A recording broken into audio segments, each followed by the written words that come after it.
The year is 1680. The location is the deep, unforgiving blackness of the Caribbean Sea. Imagine, for a moment, that you are standing on the heaving deck of the Santísima Trinidad. She is a floating fortress, a Spanish galleon of the line, a leviathan of oak and iron. In her belly, she carries 50 tons of silver, freshly torn from the bleeding veins of the Piracy mines in the Andes. This single cargo is worth more than the entire annual budget of the Kingdom of France. It is enough wealth to build cathedrals, to raise armies, to change the fate of nations. The storm is raging around you. Rain lashes against the wood like grape shot. Lightning tears the sky open, revealing the terrifying, rolling mountains of dark water. But look closely at the captain standing on the quarterdeck. Look at his hands, gripping the rail until his knuckles turn white. Look at his eyes, staring frantically into the void beyond the lantern light. He is not looking at the waves. He is not praying for deliverance from the storm. He is praying for the lightning to strike again, just so he can see what is hiding in the troughs of the waves. Because this captain knows a terrifying truth. He knows that the storm is not the most dangerous thing in these waters. He knows that out there, in the howling wind, something is hunting him. Something that does not fear God, and certainly does not fear the King of Spain. He fears the silence between the thunderclaps. Because it is in that silence that the grappling hooks fly. It is in that silence that the scream of boarders rings out, signaling the end of his world. For 40 years, from 1660 to the turn of the century, the mightiest empire the world had ever known was brought to its knees. Not by a rival nation. Not by a grand navy. But by a loose confederation of butchers, thieves, and outcasts who turned the Caribbean Sea into a slaughterhouse. This is the story of how the Spanish Empire, the master of the globe, learned to tremble at the sight of a ragged sloop. This is the story of the golden age of fear. To understand this terror, we must first understand the victim. Spain. In the late 17th century, Spain was a colossus. It was an empire on which the sun truly never set. From the Philippines to the Americas, the Spanish crown claimed dominion over the earth. But this giant had a fatal weakness. It was a giant with a heavy addiction. Spain was addicted to gold, and addicted to silver. The entire economy of the empire, the wars it fought in Europe, the luxury of its court in Madrid, it all depended on a single, fragile lifeline. The treasure fleets. Twice a year, massive convoys would gather in Havana, loaded down with the plunder of the New World, to sail across the Atlantic. This was the carotid artery of the empire. If you cut this artery, the giant would bleed to death. And everyone knew it. The English know it. The French know it. But they are exhausted. Europe has been burning in wars for decades. Kings are tired of paying for armies. They want to hurt Spain, but they cannot afford to declare war. So, they turn to a darker, cheaper solution. They look to the islands of Tortuga and Jamaica. They look to the men who live on the jagged edge of civilization. They call them Buccaneers. These were not the romantic heroes of Hollywood. These were men who began their lives hunting wild pigs on the island of Hispaniola, smoking the meat on wooden racks called bookends.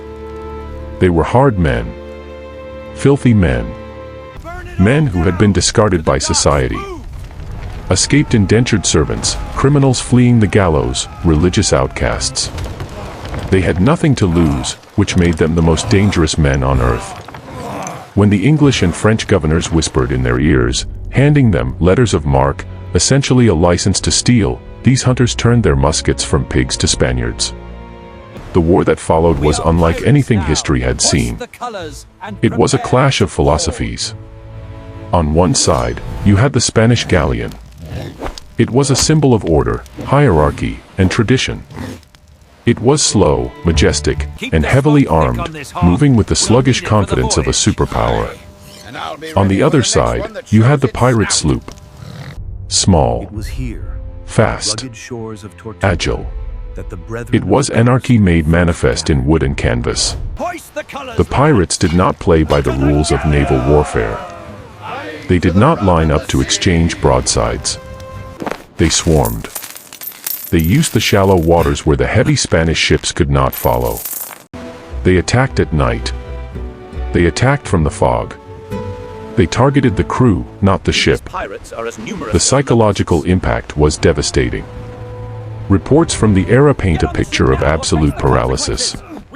Spanish captains, men who had navigated the treacherous Atlantic, began to refuse to leave port. The mere rumor that a pirate fleet was near was enough to ground the entire treasure transport system. Imagine the humiliation. The King of Spain commands the greatest navy in Christendom, yet his ships are rotting in the harbor of Cartagena because a few hundred ragged men in stolen boats are waiting just over the horizon. The pirates understood that fear was a weapon sharper than any sword. And no one wielded this weapon more effectively than the Frenchman, Jean David Now, better known as l'Olonais. If you are looking for a villain in this story, he is the one. L'Olonais was not a privateer, he was a monster. He harbored a pathological hatred for the Spanish. Stories of his cruelty spread across the Main like a plague. It was said that during one interrogation, frustrated by a Spanish prisoner who refused to speak, l'Olonais drew his cutlass, sliced the man's chest open, tore out his living heart, and gnawed on it before the eyes of the remaining prisoners. "Serve me well," he spat, his face smeared with blood, "or this will be your fate too." This was not just sadism. It was marketing. It was a calculated brand of terror. L'Olonais wanted the Spanish to know that surrender was not just an option, it was the only prayer they had.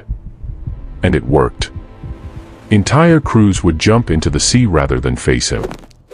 Towns would empty into the jungle at the first sight of his flag. But the fear of the sea was not enough for these men. As the years ticked by, the pickings on the water grew slim. The Spanish became better at hiding. So, the pirates did the unthinkable. They looked at the land. The Spanish considered their cities safe. Havana, Maracaibo, Panama. These were fortified jewels, protected by stone walls and cannons, guarding the wealth of the continent. But walls are only as strong as the men who defend them. And the men defending them were already broken by fear. The climax of this era, the moment that truly shook the foundations of the world, came in 1671. Enter Henry Morgan. Morgan was a Welshman, a charismatic leader, a brilliant tactician, and a cold-blooded extortionist. He gathered a fleet that was unheard of for a pirate operation. Look there, lads. 30 ships, over 1,000 men. This was not a raiding party, this was an invasion force. Exhausted and desperate, his target was Panama City. Panama was the queen of the Pacific. It was the gateway through which all the silver of Peru flowed before crossing the isthmus to the Caribbean. It was the richest city in the New World. And it was supposed to be untouchable. To get there, Morgan and his men had to cross the Isthmus of Panama. It was a suicide mission.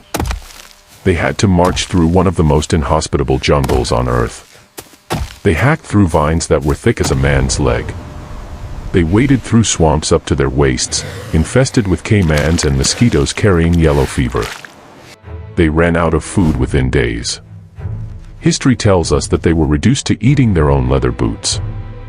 They boiled the leather bags they used to carry gunpowder and chewed on the tough hide just to stop their stomachs from cramping. Men dropped dead from exhaustion. Some were picked off by Spanish ambushes. But Morgan drove them on. He drove them with the promise of gold and the threat of his pistol. When they finally emerged from the jungle, emaciated, feverish, and half-mad with hunger, they saw it. Panama. The city of gold. The Spanish defenders outnumbered them. They had cavalry. They had cannons. They even unleashed a herd of 2,000 wild bulls to trample the pirates. But the Spanish made a fatal error. They assumed they were fighting an army. They were not fighting an army. They were fighting a pack of starving wolves who had walked through hell to get to their dinner. The pirates didn't break. They slaughtered the cavalry. They shot the bulls. They stormed the Spanish lines with a ferocity that defied logic. The sack of Panama was absolute. The city burned for weeks. The wealth that was looted was astronomical, but the message it sent was even more costly.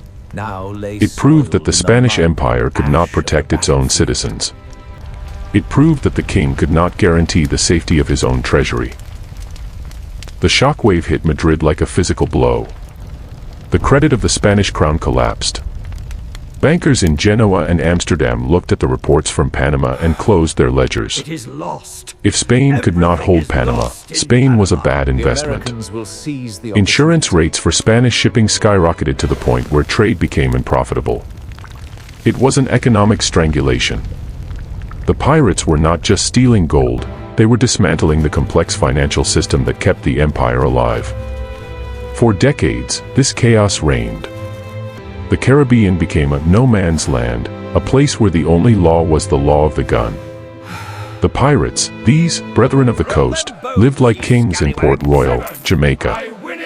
It was known as the wickedest city on earth. A place where a pirate could spend more on a single night of drinking than a farm laborer in London would earn in a lifetime. But all fires eventually burned themselves out. By the end of the century, the geopolitical winds were shifting. The unthinkable happened. England and Spain began to find common ground. The chaos that the English had cultivated was starting to bite the hand that fed it.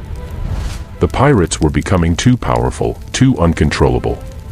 They weren't just attacking Spanish ships anymore, they were attacking everyone. The merchant classes of London and Paris demanded order. They wanted secure trade routes, not cheap victories against Spain. The era of the privateer, the state-sponsored pirate, was ending. The era of the pirate, the enemy of all mankind, had begun. The crackdown was brutal. The very governments that had once issued the letters of marque now sent the Royal Navy to hunt down their former employees.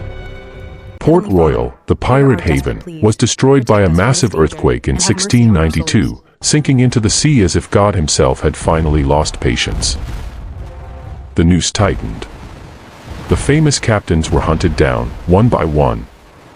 They were dragged back to London, to the execution dock.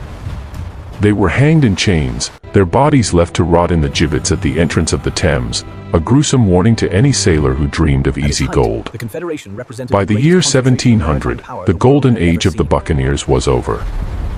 The wild, chaotic freedom of the 17th century gave way to the rigid, uniformed imperialism of the 18th. But the damage to Spain was permanent. The empire survived, yes. It would limp on for another century. But it was never the same. The psychological wound never healed. The Spanish monopoly on the Americas was broken, not by the fleets of rival nations, but by the relentless, terrifying attrition of the pirates. They had proven that the giant bled. They had proven that the world was not owned by kings and popes. For a brief, shining, violent moment in history, the Caribbean belonged to the outcasts. As we look back at the maps of that era, at the faded ink in the old shipping lanes, we must remember what those lines really represent. They are not just trade routes. 1692. They are trails of blood. Under the turquoise waters of the Caribbean, amidst the coral and the sand, the bones of the Spanish galleons still lie. They rest there in the silence, guarding their gold. They are the silent monuments to a time when the world turned upside down. A time when the flag of a king was worth less than a piece of black cloth, painted with a skull and crossed bones. A time when an empire feared pirates more than it feared war. And if you listen closely, in the silence between the waves, you can almost hear the echo of that fear. You can hear the creak of the timber. You can hear the sharpening of the cutlass. You can hear the storm approaching. Because in the end, empires rise and empires fall. Maps are redrawn. Kings are forgotten. But the lure of the horizon, the call of the gold, and the terror of the deep, those things are eternal. Subscribe for more history. This has been the story of the pirate war on the Spanish Main. The history is written in blood, but the legend is written in the wind.